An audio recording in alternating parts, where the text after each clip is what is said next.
every month I would be focusing on a particular teaching. You have got to intellectually understand it, you have got to contemplate on it, and you have got to meditate on it. So we would be going on month after month on particular teachings. These teachings are like things being loaded onto the projector. Now, visualize a screen, a projector, and power supply. The screen is your consciousness.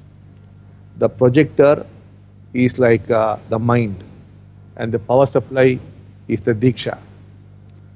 Now the teachings are being loaded on to the DVD in the projector. So we'll be going on loading these teachings, and after you have intellectually understood it and you have tried to work with these teachings, then we plug into the power supply. That is the diksha, which means the kundalini will be awakened. Then, like the DVD will be seen on the screen, these teachings are seen in your consciousness. That is, they become a realization. Now, these teachings are so structured that they will link up like a necklace. They'll automatically join together. And once that is done, after a few months, we will initiate the process. In a few months, or after the infrastructure is ready, the trainers, we will initiate the process. And then this becomes a realization. That is when you become awakened. Each teaching has now to be understood intellectually. You have to contemplate on it and then even meditate on it, trying to apply it. You can go up to a point, beyond that you cannot do. Beyond that, the kundalini must be awakened and the chakras must be made to move faster. That the diksha would do. That is the power supply. Once that happens, these teachings would become a realization. Now, last month, I was focusing on seeing and accepting the totality of what is going on inside you. That is, inside a lot of things are going on. The so-called good, the so-called bad, the so-called right, the so-called wrong, the so-called sacred, the so-called profane. So all things are going on. And there are all these opposites inside you. There is love, there is hate. There is fear, there is courage. There's everything going on inside. And they exist as opposites. Because without the opposite being created, there cannot be creation. All things exist in their opposites. And you contain all these things. What you try to do is, you try to push out some things and keep the others. That is the mistake. We say this is good, that is evil. That is the problem. We say this is sacred, this is profane. That is the problem. You have to accept all that is there. You have to accept the most beautiful thoughts and you have to accept the most terrible thoughts because they're all happening inside you. That is the truth. Now, the month of January, our focus was on how to see, how to accept, how to stay with all that is going on inside without trying to keep something and push out the other, without trying to judge what is going on inside. So that was the work for January. I hope you would have done all those things. Now we move on to February. For February, the teaching is, your thoughts are not your thoughts. Your body is not your body. Your mind is not your mind. Yourself is only a concept. That's the first part. You have got to realize, when you become awakened, you will see your thoughts before you.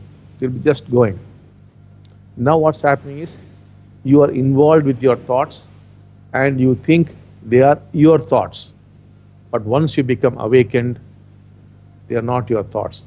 Just thoughts are moving. You are detached from your own thoughts. Now how should you understand this? Thoughts are millions of years old. They are not your thoughts. They are just flowing through you. That's all. The structure of thought has not changed. Only the object has changed.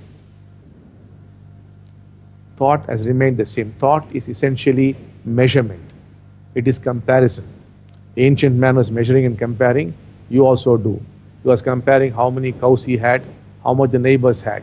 You are comparing how many cars you have, how many cars your neighbor has. But comparing is thought. It is measurement. All thought is measurement. It is comparison. It does not change. And not your thoughts. They are there. So your thoughts are not your thoughts. Your mind, what is the mind? The mind is the flow of thought. And the mind is the human mind. It's very, very ancient. The same structure, fear, jealousy, anger, hatred, worry about the past, worrying about the future. It does not change at all. Only the objects have changed. Desire is there. They had desire for a sphere, you have desire for money. That's all. You had fear of the saber-toothed tiger, you have fear of the share market. That's all. The structure is the same. And the mind is very, very ancient. So your mind is not your mind. It's very, very ancient. It is just there. You assume it is yours. So your mind is not your mind. Your body is not your body. You did not design your body. It was designed millions of years ago. The same structure, the nose is here, the ear is here, breathe in oxygen, give out carbon dioxide. It's been the same for millions of years. You did not design it. You did not create it. You did not conceive it. You did nothing in fact. How come it is your body? It's not your body at all. You have to think about it, contemplate on that. Then the self, the sense of separation. That's again an illusion. It depends upon how fast the senses are coordinating. Slightly slowed down, the sense of separation is gone. There's only oneness. You don't exist as an independent entity at all. There is no separate existence, not at all. That's another big illusion. Yourself is only a concept. Now, how to understand this? A very simple example would help you understand this. Namely, the dress that you are wearing, you did not design that dress. The dress.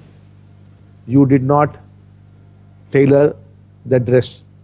You did not weave the textile in a textile mill. You did not grow that cotton or create that polyester which has gone into your dress. In no way are you involved with the dress. How do you say it is your dress? It's not at all your dress. Similarly, your thoughts are not your thoughts. Your mind is not your mind. Your body is not your body. Yourself is only a concept. The moment you become awakened, you're out of all this. And you see your thoughts automatically happening. You see your speech automatically happening. And you see your actions. All that is automatically happening.